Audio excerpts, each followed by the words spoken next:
Hi Magpies, it's Rachelle Mee-Chapman here of Magpie Girl with just a couple thoughts on place.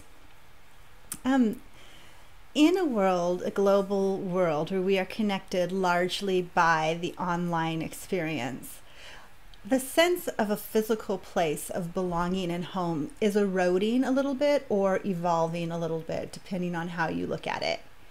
And there are pros and cons to that. And I want to speak today about some of the pros. I'm going to a conference next weekend called Inhabit.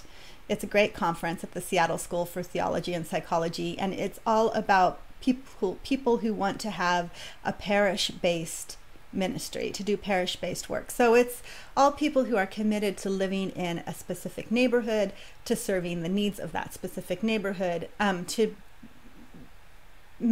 staying kind of small and powerful within a few square blocks, which is a lovely model and one that I am really into and used to work in when my health was stronger.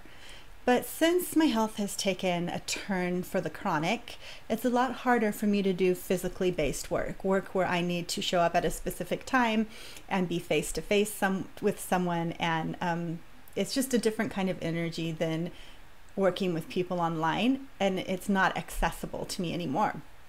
When I go to those conferences, the Inhabit conference, and I talk about how my community, Flock, is based online, I get a lot of raised eyebrows. And I even had someone say to me that they don't believe that there can be a sense of place online.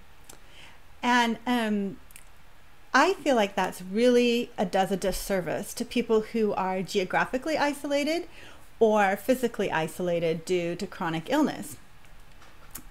When you are a spiritual misfit and you're kind of Relig-ish, it is hard to find an in real life community to be a part of.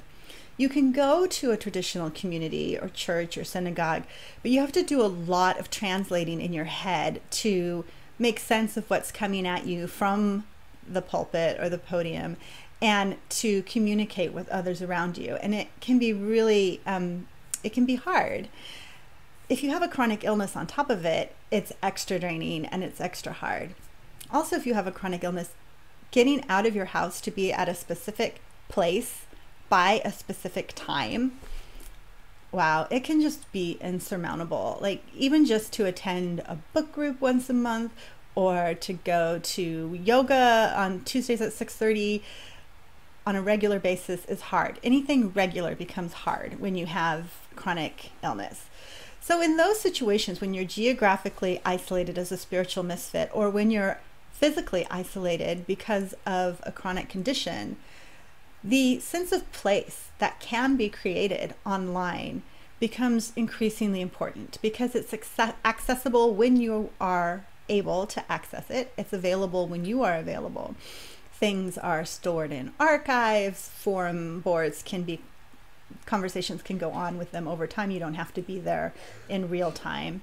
And connections can be made across geographical boundaries so that you feel like you have a supportive tribe around you. And when you have a supportive tribe around you, you can do more good in the world because you're sustained and you're filled up, and then you can extend love outward. So if your only sense of place right now is not geographically located, if you can't find a place to belong in your real life right now, I just want you to know that you can find a place with us in the Flock. We're online, we're easy to access, we're dedicated to helping you find right spiritual practices, and there's several of us in there that know exactly what it's like to live with a chronic illness, and we're happy to support you in that. So online community can be just smoke and mirrors, or it can be a place to call home. Welcome home. Lots of warmth.